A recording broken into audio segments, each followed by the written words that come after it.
guys, welcome to From My Lens podcast. Now, today's episode is called Going Remote with Shiree Francis. Shiree has been traveling over 5 years now, living in countries such as America, Australia, New Zealand, United Kingdom, Bali, and many more. Since she settled in Bali 2 years ago, she received hundreds of messages asking how she was able to work anywhere in the world from her laptop. And this is when S.A.F Coaching was born. Shiree decided to put her strength and experience in action, which are 7 years of sales experience, startup, and determination to help others. Since creating this business, S.A.F has also been featured on CNN, Wanderlust Magazine, iNews, Destination Travel Show, plus many more. Her mission with S.A.F is to prove that you don't need a degree, loads of money, or experience to get started working online. Anyone can do this, including you. And this is what this podcast is all about: how to be location independent and how to get out of your comfort zone. So please help me welcome Shiree Francis. How are you today? Hello. Well, first off, thank you so much for inviting me on your podcast. And secondly, I'm feeling really, really good. It's very sunny here in Mexico, so I cannot complain. Awesome. Yeah, I wanted to come to Mexico, but we ended up in Lisbon. Yes, yeah, I remember. Yeah, so you've been a digital nomad for how many years again? So I've been a digital nomad for around about 3 years now. Mm-hmm. But I've been traveling full time for just under 6 years. Wow, that is incredible. Now, walk us through your personal journey as a digital nomad and how, or rather, what motivated you to get started with being location independent and travel to various countries. Yeah, so in terms of the catalyst for me getting started as a digital nomad was I was already traveling at the time. So the first place that I went to was the US. I did Camp America for a few months, and I really just got the itch for traveling. Mm-hmm. So after Camp America, I went back to England for a few weeks, and then I flew to Australia. I did a working holiday visa there for a year. Right. After that, I moved to New Zealand for a year. After New Zealand, I started backpacking around Southeast Asia for around 4 months. Right. And then after that 4 months, I went back to Australia on a student visa. Mm-hmm. And when I was studying, when I arrived on a student visa, I don't know if you're familiar with the student visas in Australia. Not in Australia, but I am aware of youth mobility. I believe in Europe they have that here. Yeah. So you can only work up to 20 hours a week on a student visa. Okay. And obviously, you have to pay your fees up front, and I had to pay for living costs and travel costs and food and all the things living in Melbourne. And, it's not cheap. So, paying for all your expenses and all of those costs on top, I was just thinking to myself, oh my goodness, how am I actually going to afford this? Like, how can I sustain this? And it was really hard finding a job as well, because a lot of the companies that I was applying for, they would only want me to work on certain days, and on those days I was at school. So it was really hard trying to find a job that would take me part-time for the days and the hours that I could do. So I just kind of had this predicament, and I was like, oh, what am I going to do? I might have to do maybe like a cash in hand job, and then I'll have to find some kind of office job that will take me and accept my hours. Yeah. And that's how I'm going to have to survive. I'm going to have to do 2 jobs. There's no way I can work only 20 hours a week and survive, because because I don't rely on anyone else. So I pay for everything myself. I don't have family that pays for anything for me. Yeah. I've always been completely independent. That's amazing. So I was just like, oh my gosh, what am I going to do? And I remember I've always wanted to work online. Yeah. But I just never knew how to do it. Yeah, that's actually was going to be my next question. Like, how did Yeah. it start? Yeah. Yeah, like that was honestly the hardest part because I've tried for years. You always kind of get um those like paid surveys, you kind of get lost in them, and then there's the MLMs, and there's nothing wrong with MLMs, but it's just not really my thing. And there's a whole pyramid scheme thing, and there's all the things that I didn't want to do. I just Mhm. wanted a job where I could get consistent income online every single week, every 2 weeks, or every single month. I wanted to do the exact same thing that I would do in an office, but from my laptop from home. So what did you do? So yeah, so I actually saw a job opening for an appointment setter. Okay. And so my approach to finding work is never to apply. My approach is always to read the job description, find out who the owner is or whoever put out the advertisement, and then Yeah. contact them directly. Oh, So I found out who the owner of the company was, found her number, did my little research, found her mhm. number, and gave her a call straight away and just said, I absolutely love, what you have to offer. I think I'd be a great fit because of this. And she was honestly blown away because no one ever does that. Yeah, People that's so just true. Yeah, people usually just apply, and I was like, nah, I want the job, so I'm gonna call her and try and get it that way. And she was super happy about it. I sent her through my resume directly to her email address. Right. I actually followed up with her. It was either a day or two later, and Mhm. she just loved that. She loved that I really took the initiative to reach back out. Exactly. And then and there, she offered me the job, and she said, "You can start on Monday." And this was That's like Thursday or Friday, and yeah. I was like, how is it this easy? Yeah. What? Well, Am you I just actually landing my first job? yeah, like you actually went out of your way and you did all the things that people should be doing. And I think that also showed your employer your determination. So I think that's a really excellent approach. Thank you.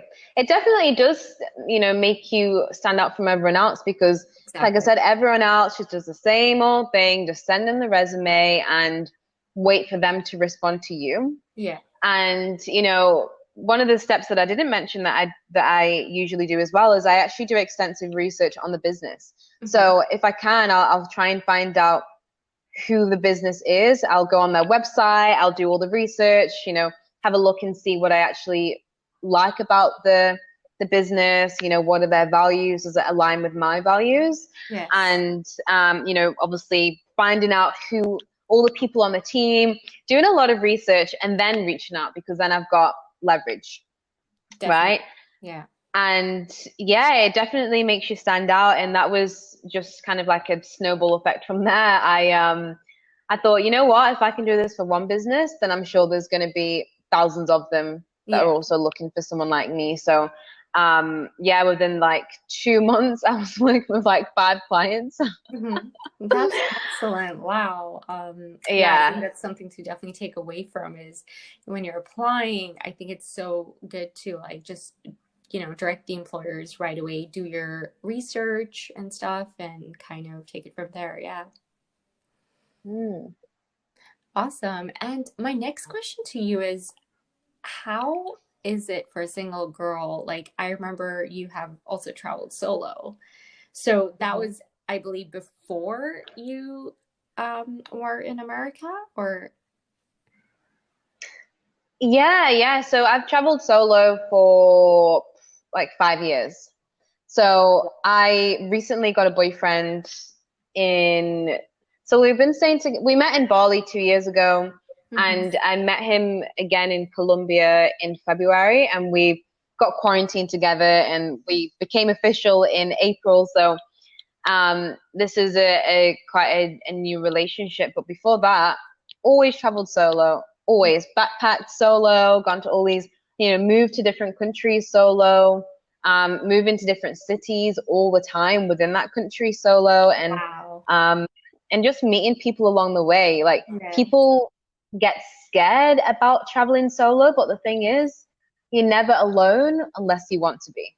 exactly. That's so true. And I think that's one of my fears as well. Well, I'm with my boyfriend here in Lisbon, but um, yeah. I truly haven't really traveled solo.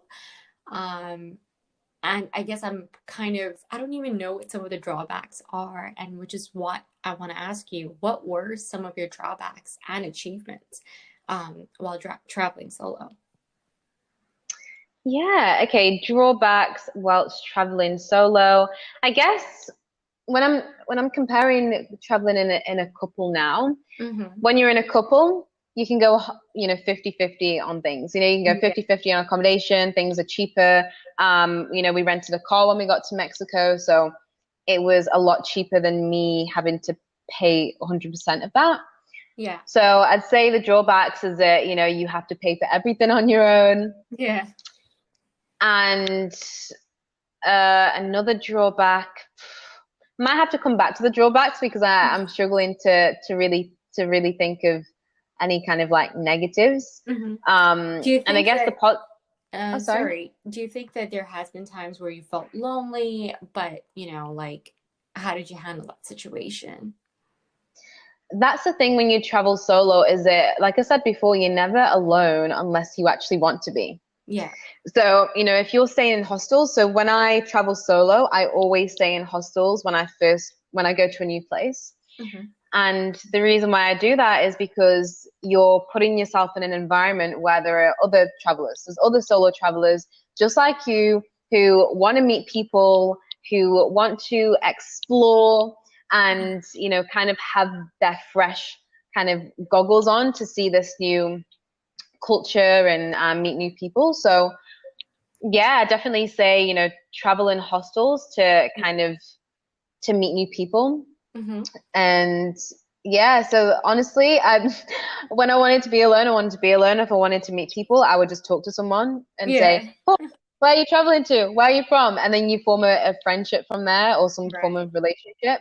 So it can be maybe a little bit more difficult if you're not used if you're super introverted and you're a little bit nervous about talking to new people. It can be a little bit of a struggle at first. But once you do it the first time, it honestly becomes like second nature. You just get so used to it.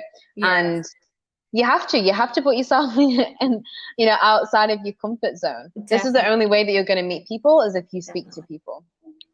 Yeah, I totally agree with you on that. And I think that's because I had a 9 to 5 job, I was able to, kind of travel on my own eventually before my boyfriend joined me to Vietnam. So I traveled for a bit around there, and then he joined, and then I was like, wait a second, this isn't so bad, even though it wasn't as long as, your solo travel time.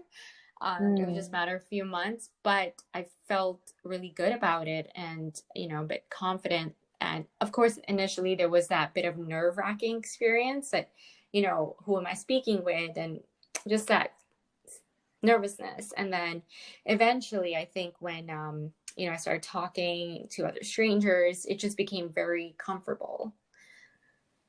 Mm. Yeah, I Yeah, feel you. And I think also trusting your intuition is definitely. is something that I definitely believe in. And if you're talking, for me, it's not about talking to strangers because everyone's a stranger at first. Yeah, If definitely. you kind of, yeah, if you looked at life like that, then you would have no friends. Yeah.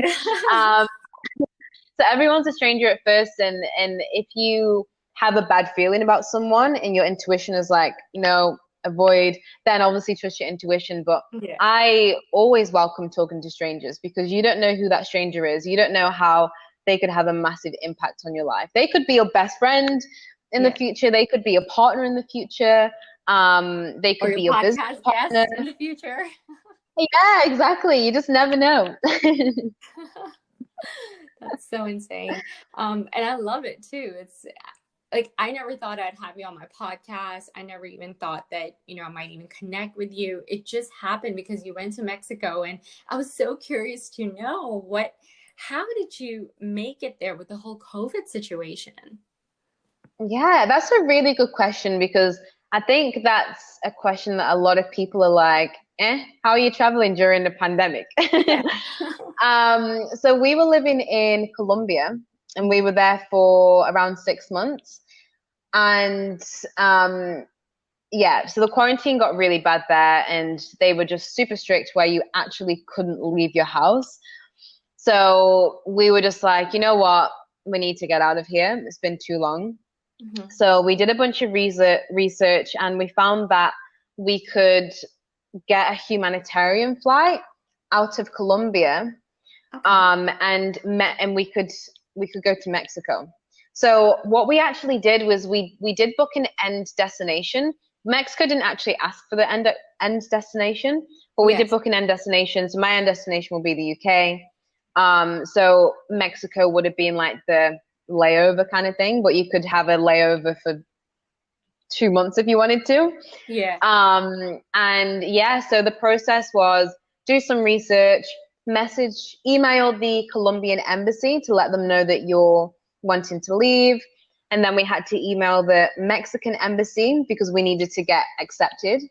Yes. And then once they approve, then we could then book our flights. And then we got to the airport, they ticked our name off the list, we entered, and then we flew.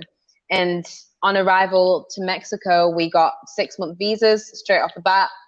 So it was all very smooth, to be completely honest, all very smooth. And, you know, just following a process. And I think the main thing is just checking with the country where you're heading to, just checking with their embassy that you are able to travel to their country. And as soon as you get approval from them, then you're good to go. Oh, okay. Amazing. And did you have to do any COVID test? We actually didn't. That wasn't a requirement for Mexico. Wow, that's surprising. Yeah, I think same with Lisbon. That was not one of the requirements as well. But do you think if you do leave Mexico, you know, if you go back to the UK or wherever, would you need to do COVID tests? Would that be a requirement? I honestly don't know. I'd have to do research. It's actually funny you say this because I was talking with a friend this morning. Yeah. A friend from Bali, and she's in Lisbon actually. I'll have to connect the two of you. But she's also in Lisbon. Yeah, she's in Lisbon, and we were just talking about the process for her because she's American and she was coming from New Zealand to Lisbon, and she's now thinking of traveling around Europe in a camper van. Yeah. And I was thinking about, it'd be cool to maybe, you know, meet you in Europe and do a little trip or something in a van. And yeah, that was one of the questions that we were kind of thinking about, you know, if I would need to do that or not, because I know that they keep changing the rules in Europe. They keep going like, oh yeah, this is lower cases and it goes to middle and high, so it's always up and down, isn't it? So yeah, I'm not 100% sure what the requirements are. I think every country is different. Yeah, definitely. And speaking of your friend, she is American now. How long is she here for? Because I know American and Canadians are only allowed to be here for 90 days unless you do like a visa run, correct? Yeah, I think her visa is now going to expire soon. So this is why she's now thinking about, you know, where does she want to go to next? Does she do a road trip and do a visa run and then come back? So she's now in that stage where she's like, what should I do? Don't know. Oh, brilliant. So another question for you here. So from my experience of being a digital nomad, I felt a lot of people around me who have had 9-to-5 jobs, or just, you know, that typical mentality when it comes to job that, okay, when you have a job, it has to be 9-to-5 office setting. And they often didn't understand the concept of being location independent. So how can you explain what digital nomad is, and how is that any better than having a 9-to-5 job? Yeah, definitely. So really good question again. So this, you know, a lot of people are going to define digital nomads in different ways, but I guess what a digital nomad means for me is someone who is able to work 100% online, so 100% remote from your laptop, and you are nomadic. So you tend to travel, you tend to work from different locations, and maybe today I'm going to work from the beach, but tomorrow I'm going to work from a cafe. So really having that flexibility to work and travel. So that's what I get. That's what I would class a digital nomad as. And I think the difference with working a 9 to 5 and being a digital nomad is really that flexibility and the freedom. And sometimes people think that digital nomads don't work, and that's really not the case. It's really not the case. Yeah. They think that it's all sunshine and rainbows and lollipops, and we are really building our own businesses. A lot of us, obviously not all of us, because sometimes people freelance online, but a lot of us work a lot of hours. But I think what's better than a 9 to 5 is just having that full flexibility. Like if I want to go to Lisbon tomorrow, I could literally book a flight and go to Lisbon. Exactly. If I want to I'm actually gonna, after we got off this call, I'm actually gonna head to the beach, get some food, and work from the beach. So being able to just switch it up, being able to maybe go to the gym midday and then meet up with some friends, maybe get a cocktail. Just having that freedom and flexibility to work on my own terms. Yes, definitely. I think that's what sets us apart from the 9 to 5ers, and also being our own boss as well. That is huge. That is huge. Yeah. And another thing I wanted to add is once you go digital nomad or location independent, it's so hard to go back to that 9 to 5 cubicle job. Yeah. It's not going to happen. It's never going to happen anymore. It actually can't, because the world is literally going digital. So that's exactly it. Yeah. Yeah. So tech is taking over, whether we like it or not. Robots are taking over jobs that people might have done where they have to physically go in. A robot's not doing that, or it's not automated. So you really have to start looking into working online if you want to have a job. Like it really is the future. It really is. Yeah, exactly. And it's just, you just have to kind of work around that now, right? So do you think digital nomad lifestyle can be for everyone, or is it just for very specific kinds of people? That's an interesting one. I think that that's a tough one. I think that it can be for everyone, but realistically, not necessarily. Right. Some people really they just want a job where they can just go in and get paid and then just forget about everything, forget about the work until they have to go back into work. Kind of like being a robot without any feeling. Yeah. But some people actually enjoy that, and some people, not everyone wants to travel. Yeah. And which is really interesting. My sister actually, she's so scared of flights, and traveling just doesn't interest her whatsoever. Right. And to me, that's kind of bizarre, because I'm like, whoa, that's crazy. How could someone not like traveling? Exactly. Because it's my life, but unfortunately everyone has a different reality, and not everyone shares the same interests and the same desires and the same goals and the same missions. Yes. So I think that being a digital nomad is possible for anyone, but I think that it isn't for everyone. And also something to note as a digital nomad as well is being consistent and also managing your time and being organized. This is really important, because if you can't manage your time, if you get distracted really easily, then that's going to be really, really tough for you, because your clients aren't going to be happy if you're not doing work. And, if you are just, maybe you're still working for your 9 to 5 company, but you're able to do it remote.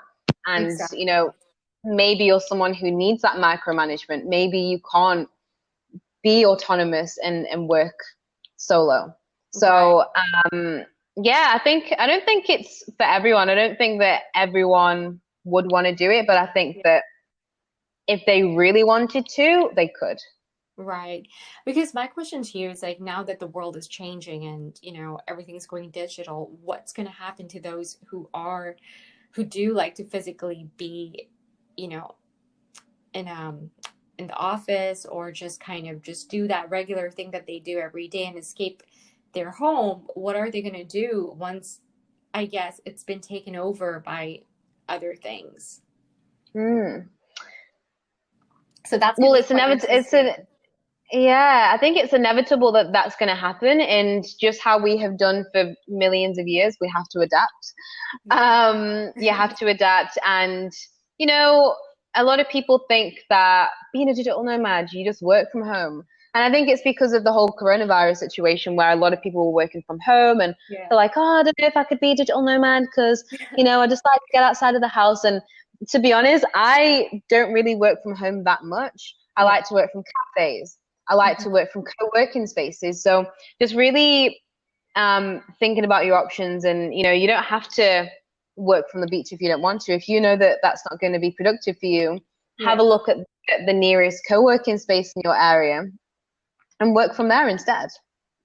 Yeah, that's actually a really great idea. Yeah, since we just got here 2 weeks ago, so I think we did find quite a few co-working spaces in Lisbon. So can't wait to check that out, though. Yeah, I heard that there's a massive digital nomad scene in Lisbon. So I'm Yeah. kind of actually. I want to definitely gonna head to Lisbon. I was thinking about this year, but the thing is, it's gonna be cold soon. So Oh, yeah. probably next year, I'll definitely head and do a road trip around Europe. Yeah. And when you do come, please give me a shout. I'd love to meet up with you. Yes, 100%. Awesome. Also, um, just another question for you here. What is the difference in mindset between someone who is willing to take the leap to start their own business versus someone who is stuck in their 9 to 5 job? And what then is the first step towards the mindset change? Yeah, so I think the mindset is always the hardest part, Yeah. as it is to my clients all the time. The mindset is the hardest part because the action when you think about it is actually easy. The action Yeah. would be to quit the job and start working on your own business or go traveling or whatever it is. The action is easy. It's the mindset that holds people back because people then start to doubt themselves. And they're like, oh, can I really do it though? Am I qualified enough? I've never done this before. Yeah. But oh, there are terrorist attacks in this country, but what if, what if, what if? So mindset is definitely the thing that I guess prevents people from, I guess, taking that leap. And I think the first thing to start with Hmm. is to think about your why. Right. That is Why? the number, yeah, that is the number one thing that you need to know always. You Hmm. need to know why you're doing it. Yeah. So if you want to become a digital nomad, you want to leave your 9 to 5, why? Like what does that actually mean for you? Does that mean Yes. that you get to spend more quality time with your family? Yeah. Does that mean that you get to build that dream business that you've always wanted to build? Hmm. Does that mean that you get to travel the world? Does that mean that you get to leave a job that you're not passionate about? Yeah. Um, and yeah, just really thinking about that why, because whenever we have the down days, when we feel like we're not good enough or we Mhm. compare ourselves to other people and, maybe we have a really shitty month, that why is going to help us move forward. Absolutely. And So speaking of why, what is your why? yeah, my why, there's a few whys for me. Hmm. um, and my why doesn't have anything to do with materialistic things. I know some people, they're like, I want to do this so I can buy this fancy car or buy a big house. And Yeah. I'm actually a minimalist, so that doesn't work for me. Hmm. Um, and so my why is to have the freedom. I've always wanted freedom. I don't like people telling me what to do. I don't like the rat race. Right. Um, I always wanted to be my own boss and have my own business. I've always wanted to be financially independent. Yeah. I want to make sure that when I have my own kids, I have my own family, that I can support them financially, and still be there for them as well. So, Right. not me and my partner going to work for, 12 hours a day and not really having energy to hang out with our kids. Like I want the kids to be involved, I want to have that kind of experience. And Yeah, but I think one of the biggest ones, like I said before, is Yeah. honestly the freedom. Freedom. Absolutely, the freedom. Yeah. Exactly. I agree with that. And for me, I'd say the same, like being around family, friends, being able to be free and just not get caught up in the whole rat race.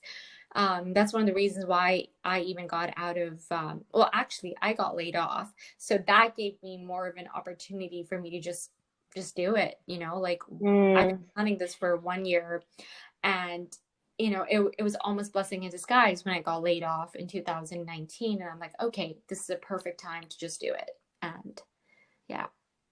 Yeah, and sometimes people just need that push. And I feel like since the coronavirus, since the pandemic, so Mhm. many people, like millions of people have lost their job, Yeah, millions of people. exactly. So they're being forced to take themselves out of the comfort zone and try Yeah, new things.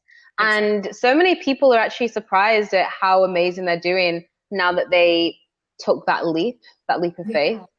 Yeah. Because at the end of the day, when you're in that mode, you're like, shit, it's survival mode. You've got to make it work. Oh yeah, then you're just panicking, right? And then when you finally kind of calm down a little, you're like, oh my God, I'm actually thriving so much better working remotely than I did, being in. Yeah. Exactly.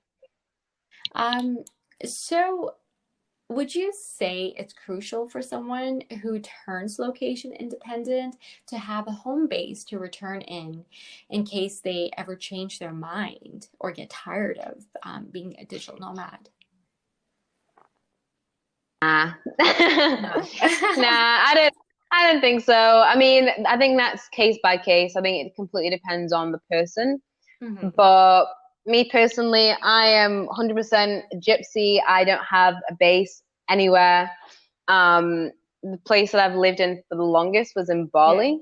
Yeah. I left in November. I actually still have stuff there, but yeah, I don't think you need that. Like honestly, I think just go for it. Hmm. And then if you do need to come back, then I'm sure it's going to be, not too challenging for you to find somewhere to stay when you move back. Honestly, I think the best thing to do is just take that leap. Yeah. Yeah. Awesome. How about best financial tips for digital nomads? Like, what are your Yeah. best financial tips? Yeah.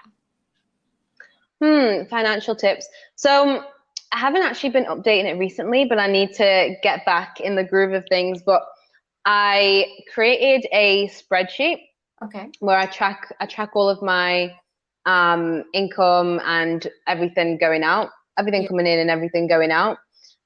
Basically just allows me to manage my finances better. And it doesn't even matter how small the expense was, even if it's a coconut on the beach, it costs like $2. Just tracking everything so you know where your money's going. Yeah. Um, Also, I'd say, hmm, when you're staying place, it's difficult because it's like if it's a backpacker or if it's a long-term traveler or working, it's kind of like different. Yeah. But when you stay in places long term, it's always going to be cheaper to rent monthly. Exactly. So, I would definitely recommend doing that. It's definitely better for the budget. Hmm. It's always more expensive when you rent somewhere for a night or for a week as opposed to renting somewhere for a month. Month. Yeah. Um, and yeah, just I don't know, just be sensible. I think if you're not, especially if you're not working as well, Hmm. if you're not working, then you really do need to keep an eye on the savings because they are just gonna go before you know it. Yes. If you are working, then it's not so bad, especially if you're living in Asia. Like I was living in Bali, and your Oh my money, God. Yeah. even if you try to spend a lot of money, you can't. Yeah. It's It's like just, really difficult to spend money. yeah, it's literally like cheap as chips, isn't it? It's so cheap. It's ridiculous. Like, yeah, Mexico's cheap, but when I compare it to Bali, Mexico is so expensive. Yeah, that's what I hear. Especially if you want to live, like, obviously, um, a better life there, right? Um, Mm. my next question to you is, what is the most mentally challenging part about being a digital nomad? Mentally challenging part. Or what do you think? I think, I was going to say, one of the, and this actually goes back to your first question about the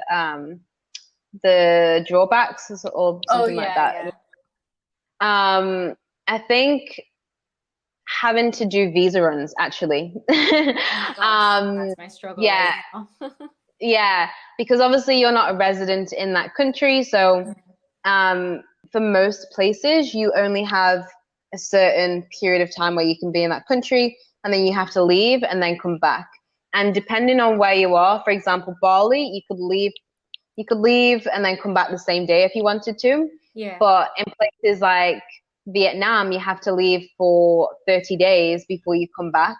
Right. So, yeah, so visa runs can be a bit of a hassle, can kind of take you out of your groove if you have to do that all the time. How about Lisbon? Since I am in Lisbon, I got here 2 weeks ago. That's my question to you, actually. So as a Canadian citizen, I can only be here for 30 days. Now, can I just like, say if I want to go to the UK, can I just kind of go there and come back in the same day, or does it have to be a certain amount of days?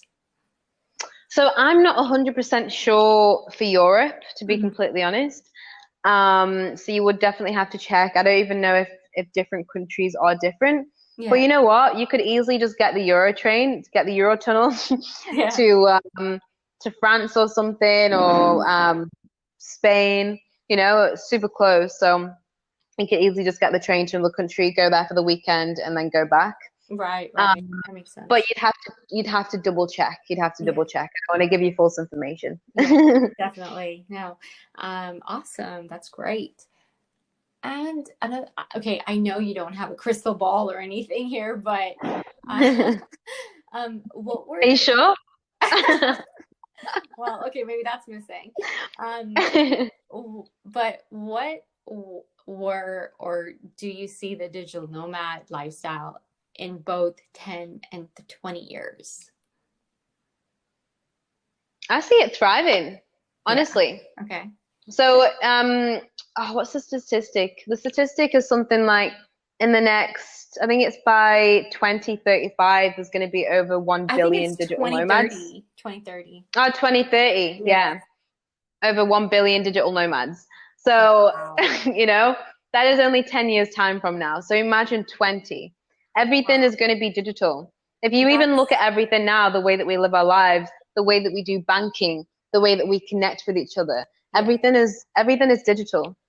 That's insane, because now things are going to get much, complicated, much harder. So you always have to be on top of everything, Yeah.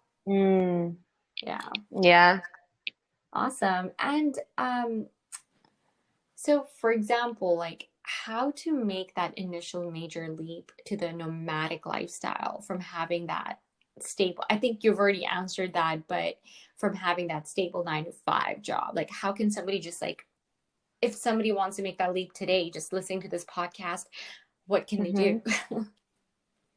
Okay. So we already know the first step. The first step is to figure out the why. Yeah. And then the second step is to, obviously, if you wanted to start working online, try and find something before you leave. If you are someone who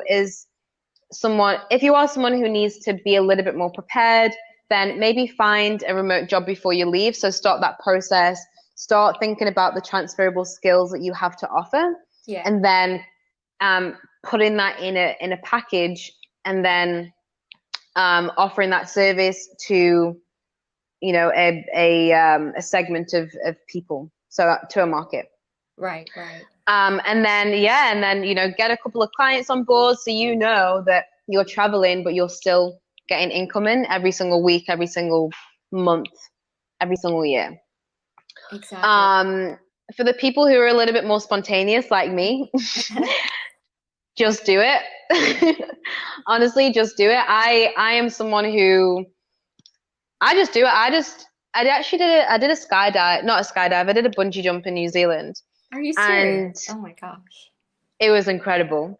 But I remember I remember I was standing at the back and the guy was like, okay, you can go now. And I was like, oh my God, the fear kicked in. And I was like, what the hell am I doing? Oh my God. Ah, shit.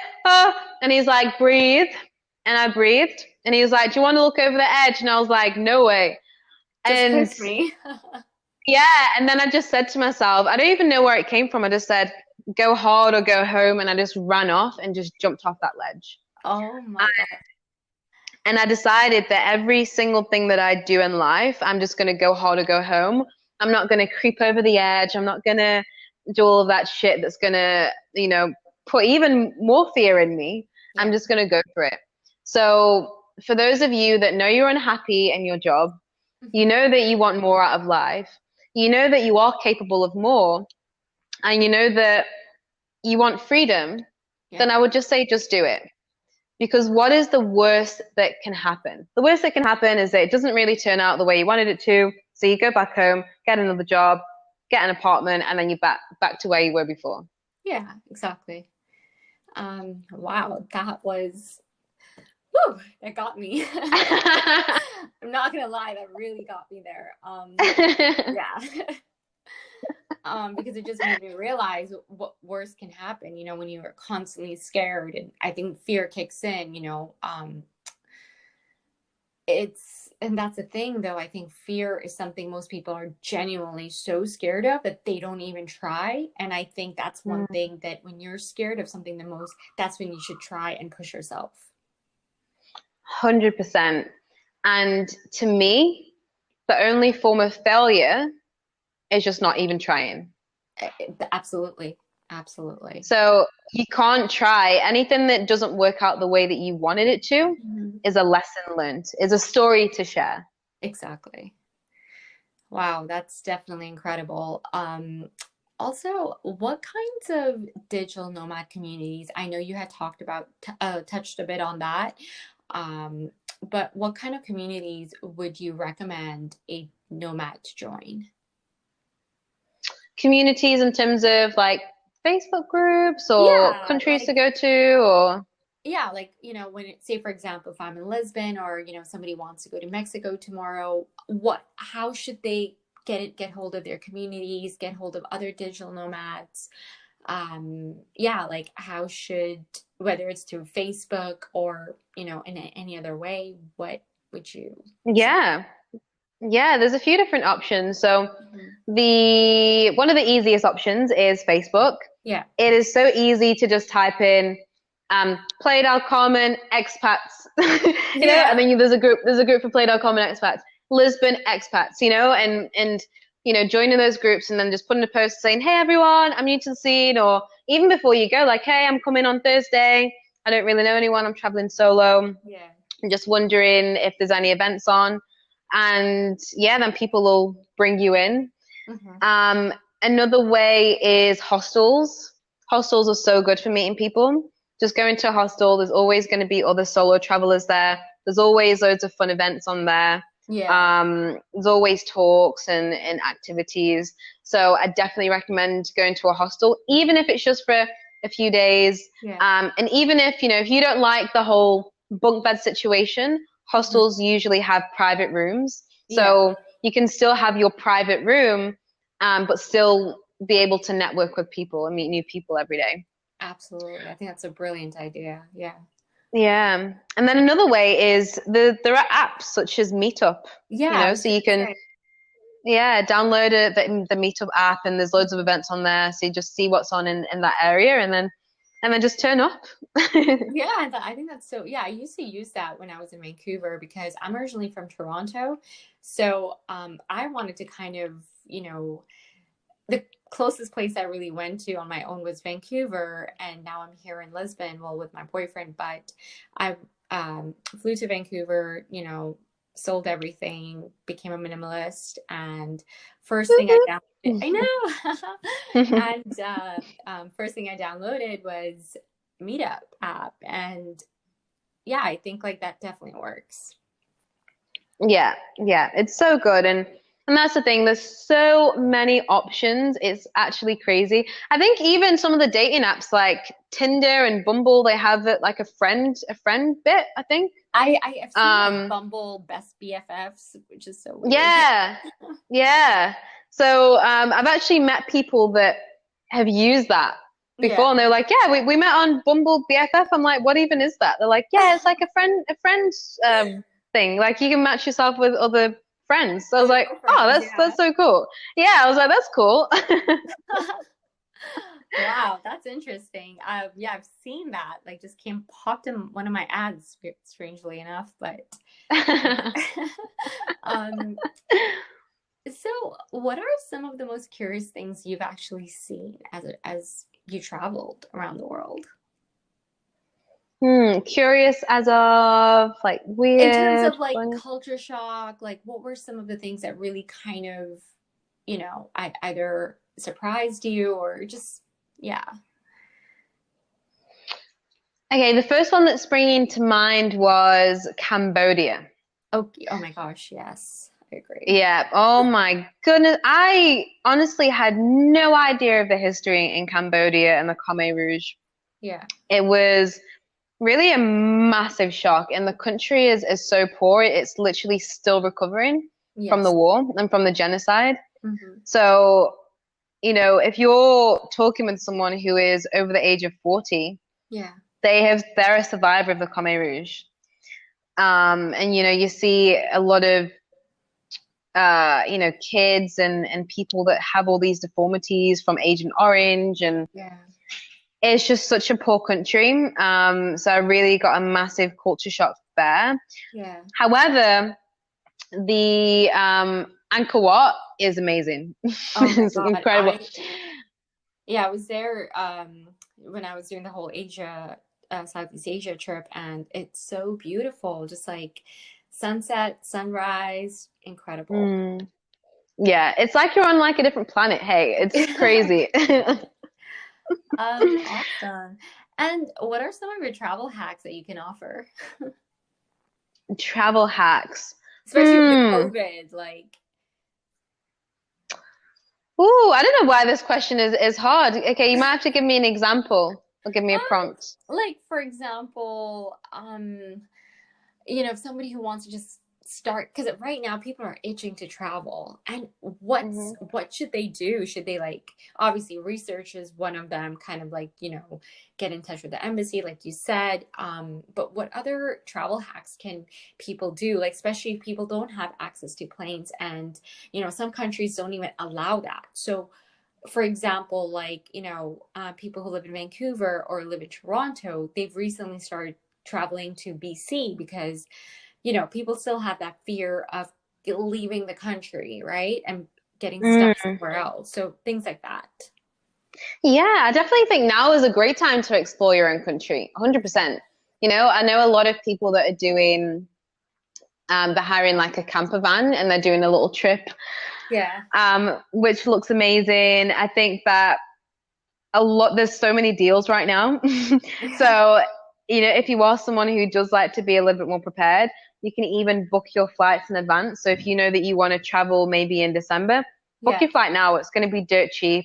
If you know you want to travel in April next year, book it now. It's going to be super cheap. absolutely. Also, the Airbnbs have loads of deals on because of the coronavirus. So you can message the Airbnb host Hmm. and yeah, just ask for a special deal. Like we always get special deals. When we're in Colombia, we actually got like 70% off of this luxury penthouse apartment Wait, because we asked for a special deal. are you Yeah. serious? Yeah, crazy. Um, How do you ask for a special deal? Like how does that even happen? I'm sorry. yeah, so I think just honestly just messaging them and saying, "Hey John, I absolutely love, love, love your apartment. It's so beautiful. My partner and I are coming to Playa for 5 days and we'd absolutely love to stay. I'm just wondering if you have any better deals." Yeah, like nothing too special. Just ask them maybe, do they have any special offers on, or Yeah. what is the best price they can give right now? Um, and maybe even negotiating. So maybe saying, okay, well, we might even extend if you could give us a good deal. Yeah, that's a great point. Um, Obviously, the longer that you stay, the cheaper that they're able to give it to you. Hmm. Yeah, I'd say that they're some of the main ones. That is just getting those deals, because everywhere is tourism is not the best right now. So No, people no. are looking at ways to get income, to get money. So Yeah. they're going to offer you a special deal if you ask for it, but you have to ask. Yeah, absolutely. I think that's one thing people don't ask, and yeah, that's so important. So just to kind of, because I know you talked about Airbnb, like when everywhere you travel, you like to kind of get your places from Airbnb. Is there any other platform that you use besides Airbnb, like Booking.ca or .com or? I know I used to use Agoda and Hostel World a lot back in the day.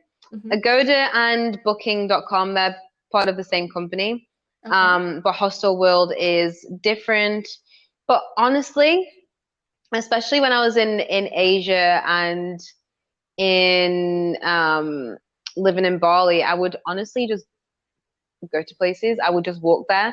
I'd book my accommodation for somewhere, and then I'd just go on a bit of a stroll and then just look at the places around, and then I'd just walk in. And usually it's going to be cheaper for you to just walk in and book it because I don't have to pay the fees. Yeah. So, yeah, if you're a little bit more spontaneous, I definitely would recommend just turning up and just asking them, what special offers do you have? Mhm. And some of them will even show you the rooms as well before you even book Yeah. it. So I definitely, recommend that. Awesome. That's definitely a great tip. Just to kind of, I covered so many questions here with you, but what, just last thing I wanted to ask you, what impact would you like to make as a digital nomad or even a world traveler? Yeah, so the impact that I want to make. So I am currently a coach. Mhm. So I help travelers, so backpackers, long-term travelers like me, people who are on a working holiday visa. Those people are people who they were just like me. So back in the day, I would save up a bunch of money, and then I'd, Yeah. go traveling, and then I'd constantly have to kind of watch my spendings really closely, because if I run out of money, how am I going to recover that? I can't, because I'm not working. Yes. So, yeah, so obviously now I was able to work online. So now I dedicate my career to helping other travelers Yeah. become location dependent. And the easiest way for them to do that is to become virtual assistants. Right. A virtual assistant role is actually one of the easiest things that you could do online, because I think every virtual assistant role is going to be a little bit different depending on the business. Yeah. But generally speaking, it's any kind of administration tasks such as invoices, Hmm. email management, data entry, research, social media manager, sometimes doing some maybe like newsletters or email campaigns, Right. and just like the day-to-day administration that the business has. They Uh-huh. have virtual assistants. So, and the thing is, you can do it from anywhere in the world. So it's something that you can work with as many clients as you want to. You can charge what you want. Right. You can work as many hours in the day as you want. You can either have just a couple of clients, or Hmm. you can create a whole agency. So I think the impact that I want to make is really helping travelers travel more and Right. work less. That's amazing. Brilliant. And how can our listeners reach out to you? Yeah, so you can definitely reach me on Instagram. Hmm. So my handle is Shiree, so that's Shiree .Francis, Francis. And my website is www.safcoaching.com. Perfect. And I will definitely be linking your website on our Spotify description. And honestly, Shiree, today was incredible having you on From My Lens podcast and sharing your expertise and knowledge about travel hacks, being a digital nomad, and how to even get started. So I really would like to thank you for coming on today. Oh, well, thank you so much for inviting me. I was super excited when you asked me to join, and honestly, it's been such a pleasure. All right, guys, thank you. And thank you for joining me on From My Lens podcast. Until then, I'll see you next time. Bye now.